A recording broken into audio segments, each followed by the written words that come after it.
The colony lay quiet, its once proud towers reduced to broken ribs of stone and metal jutting against a gray sky.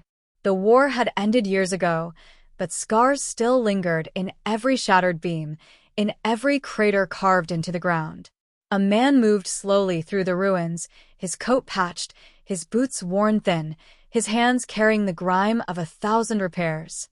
He had been an engineer once, but not just any builder. He had been one of those who designed weapons, walls, and engines meant to tear cities like this apart. Now he lived among the remnants, shunned but tolerated, because even the most bitter alien grudgingly admitted that his skill with broken things was unmatched. They brought him busted tools, bent metal, cracked pumps, and he kept them alive. It was his penance, his way to justify why his heart still beat when so many no longer did. As he scavenged, a faint scraping caught his ear. He paused, head turning toward a half-collapsed market stall, its wood blackened with age. The sound came again, a weak shuffle, a soft grunt. Caution pushed him back, but curiosity tugged harder. He stepped closer and found a figure no larger than a bundle of cloth, crouched among discarded scraps.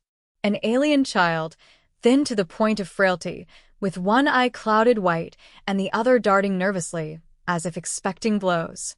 The child struggled to balance a heap of rusted parts with only one arm. The other side ended in a stump, scarred long ago. Not begging, not asking for help, simply scavenging like any survivor would. The man watched in silence, old instincts telling him to keep walking. The locals already distrusted him, muttered curses when he passed, spat at his shadow. If they saw him near the child, accusations would follow. But he could not make his legs move away. He had seen soldiers on the battlefield crawl with one arm, clinging to life until the end. The same stubborn spark burned in this small figure. Survival, unyielding even when the universe said it had no right to endure. His throat tightened and he crouched. He spoke softly, his voice carrying the rasp of disuse. The child froze, clutching the scrap tighter as if he had come to steal it. Slowly, he reached into his pack and pulled free a piece of bread, stale but edible, placing it gently on the ground between them. Hunger battled fear in the child's eyes. At last, trembling fingers snatched the bread, tearing into it with a ferocity that made his chest ache. He let the silence linger, watching every bite disappear, and then his gaze fell again on the empty sleeve where a limb should have been. Something inside him shifted. This was not just a broken tool or machine. This was a broken life, dismissed by others as useless. His mind, trained by years of improvisation, sparked with possibilities. He could fashion joints from scrap piping, shape metal to fit, rig hydraulics from old mining gears. The task seemed impossible with the meager supplies around him, yet impossibility was nothing new. He had once built machines in the middle of bombardments with nothing but wreckage to work from. If he could create weapons from ruins, then he could create a limb for this child. Doubt struck quickly. If the locals learned what he planned, they would call it unnatural, accuse him of tampering with their kind. They might drive him out, or worse. His life here was fragile, barely tolerated. But then the child raised its face, crumbs of bread clinging to the corner of its mouth, and for the briefest moment, trust flickered in its gaze. Not complete trust, but enough to make him believe that his choice mattered. The man exhaled slowly, feeling years of regret pressing down like iron weights. He had spent too long believing his hands were cursed, fit only for breaking. Yet here was a chance to prove otherwise. He reached out carefully, not to take the scrap, but to offer his hand in return. The child hesitated, then placed its small, trembling palm against his. That simple contact sealed it. He would build again. Not as the engineer of destruction, but as the maker of something worth saving. The world could condemn him, the people could scorn him, but he would not turn away from this moment. For the first time in years, he knew what he was meant to create. And with that knowledge, the long path of redemption began. He brought the child into his workshop, a place more like a graveyard of machines than a craftsman's hall. Rusted panels leaned against walls, half-dismantled engines sprawled across tables, and the smell of oil clung to the air. The child stood in silence, clutching a bundle of scraps, wary of the shadows, yet drawn to the strange clutter. He set aside his scavenged pieces and motioned toward a stool. The child sat, awkward with only one arm for balance, while he lit a lantern that cast yellow light over the piles of broken metal. He began sorting through his collection, pulling free fragments of alloy, a twisted hydraulic joint from a mining rig, wiring stripped from communication consoles, and bolts scavenged from forgotten hatches. Each piece looked worthless alone, but in his hands the fragments became parts of a vision. He explained nothing, working with the concentration of a man whose mind could turn chaos into order. The child watched, breadcrumbs still on its face, eyes following every movement as if sensing the birth of something new. Metal shrieked as he hammered sheets into shape, sparks spat from a jury-rigged welder, and the smell of scorched steel filled the cramped room. He cursed when a weld cracked, cursed again when a hinge jammed, yet did not stop. The work called to him like old times, except the purpose was different. No generals demanded deadlines, no armies waited for his machines of war. This was for one life, and that made it heavier, sharper, more vital. His hands bore the scars of 1,000 battlefields, and yet they shaped with care, bending and carving as if he were sculpting something sacred. Days blurred. He improvised constantly. A broken piston became a joint. A generator coil was reshaped into a tension spring. He shaved down plating until it flexed like tendons, drilled holes with patience, and aligned gears to mimic motion. His own meals dwindled, time lost to sleepless effort, but he didn't care. The child returned each day, quiet, never interfering, though once he noticed the child arranging bolts in a pattern on the table. It was precise, deliberate, as though instinct guided small fingers to place each piece where it belonged. He smiled faintly, recognizing a kind of inherited intuition, and realized the child understood more than it showed. When at last the framework of the limbs stood on the bench, crude but sturdy, he almost didn't believe it himself. Thick plating for durability, simple hinges for joints, a grip fashioned from scavenged clamps, and a winding mechanism to channel tension into movement. It was no marvel of technology compared to alien science, but it was alive in a way their machines could never be, born not of perfection but of stubborn will. He polished the edges smooth so they wouldn't cut into skin and patted the fittings with leather scraps to soften the contact. Every detail carried intention. The fitting was the hardest part. The child trembled as he strapped the harness around the scarred stump, tightening buckles carefully. He adjusted, loosened, retightened until it sat firmly, without pain. For a long moment the child sat frozen, as though afraid to move. He encouraged softly, demonstrating how the crank could be twisted to prime the springs, then guided the child's hand to try. Slowly, the mechanism clicked into place. The new limb jerked once, then stilled. Another adjustment, another attempt. The fingers flexed clumsily, scraping against the bench. A sound escaped the child, not quite a laugh, not quite a sob, but a raw exhalation of disbelief. Step by step, the child learned. The grip crushed a cup, dropped a tool, then steadied. Walking was harder. He supported the child as it staggered across the floor, each step stiff at first, then smoother, as the springs aligned with motion. The first fall bruised pride more than body, but the child rose again, determined. He remembered soldiers training with new weapons, frustration written across their faces, yet he had never seen such quiet perseverance. Each attempt was stronger, more balanced, until finally the child crossed the length of the workshop unaided. When the child turned to him, shoulders straight despite the trembling, the faintest spark lit in its eyes. Not gratitude in words, those were not needed, but something deeper. Recognition. Connection. He had built many things in his life, engines and weapons that tore through walls and men alike. None of them compared to this. This was not just a prosthetic. It was proof that he could give, not only take. He sat heavily, exhaustion pressing against him, yet his chest felt lighter than it had in years. For the first time since the war ended, he had created something that breathed hope instead of fear. And in that small workshop of rust and ruin, He knew he had taken the first true step toward redemption. Word traveled faster than he expected.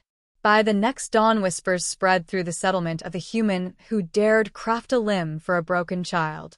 Some spoke with awe, others with disgust, but all with unease. He kept to his workshop, sharpening tools, reinforcing the prosthetic, pretending the outside world could be ignored. Yet footsteps gathered near the doorway, shadows stretching long across the dust. When he finally stepped outside, armored soldiers blocked the path, weapons gleaming with alien craftsmanship, their helms etched with symbols of authority. The child stood beside him, unafraid. Recognition sparked in the soldiers' eyes, their posture shifting instantly from menace to reverence. Murmurs rippled through the onlookers. This was no orphan of the ruins, but a missing heir. Royal blood disguised beneath rags and scars. The revelation struck like thunder. What he had thought an act of kindness for an abandoned child had been far more dangerous than he imagined. To lay hands on one of such lineage could mean death. The commander barked an order, and the soldiers cleared a path. A vessel descended from the horizon, regal yet scarred from battles long past. Its hull bore the crest of a queen who ruled not just with law but with memory of war. Dust billowed as the ship settled, and silence swallowed the crowd.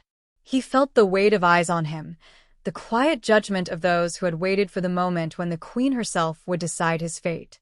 She emerged with measured steps, adorned in robes stitched with silver threads, her crown simple yet unmistakable. Her presence filled the square with a gravity that pressed against the chest. She looked first at her soldiers, then at the child, and lastly at him. Her gaze lingered, sharp as a blade, yet curious. She approached slowly, kneeling before the child. With a hand gentle despite her power, she touched the crude metal limb. The gears clicked faintly under her fingers. Her expression did not harden, as he feared. It softened, if only for a moment. When she rose, her eyes fixed on him again. Questions followed. Why had he done this? What compelled him to alter her bloodline with human craft? He did not kneel, though others around him bowed. Instead, he answered plainly, his voice low but steady.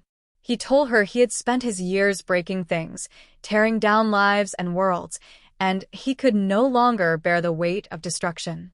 If a child needed what he could build, then that was reason enough. The crowd stirred, divided between admiration and outrage.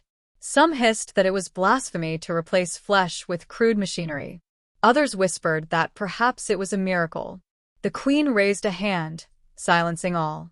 She circled him once, studying not just the man but the workshop behind him, the tools patched with tape and wire, the smell of smoke and grease lingering in the air. She saw no laboratory of advanced science, only the remnants of survival, and yet out of that ruin, he had shaped something that lived. Her voice carried across the settlement, calm but firm. She declared that this was no insult, no act of arrogance. It was proof of something her people had forgotten, that strength did not always come from perfect design, but from the will to create where others only see ruin. Some soldiers frowned, some citizens scowled, but none dared challenge her. She had named the act a gift, and by her word it became so. He felt the tension in his chest loosen, though the uncertainty of what came next remained. He had not sought recognition, nor the attention of rulers. Yet here he stood, bound by the gaze of a queen who saw in his work more than he intended. Her tone shifted, quieter, meant for him alone. She asked if he understood what he had set in motion. He did not answer immediately, for he was not sure himself.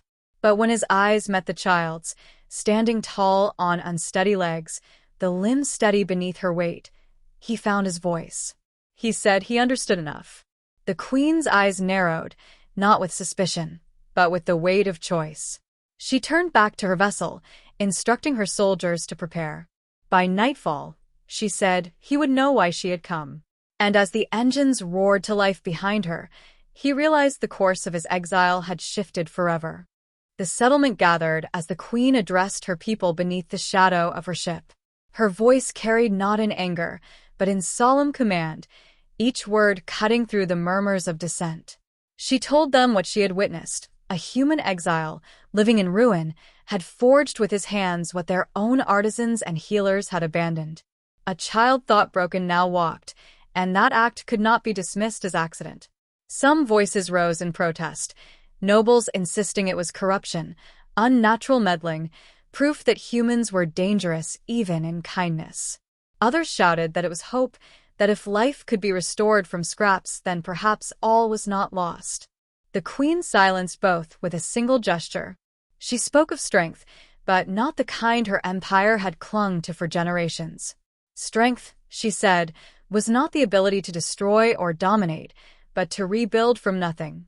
Humanity, so often reviled for its wars, had revealed another side, the power to create with nothing more than will, persistence, and hands scarred by toil.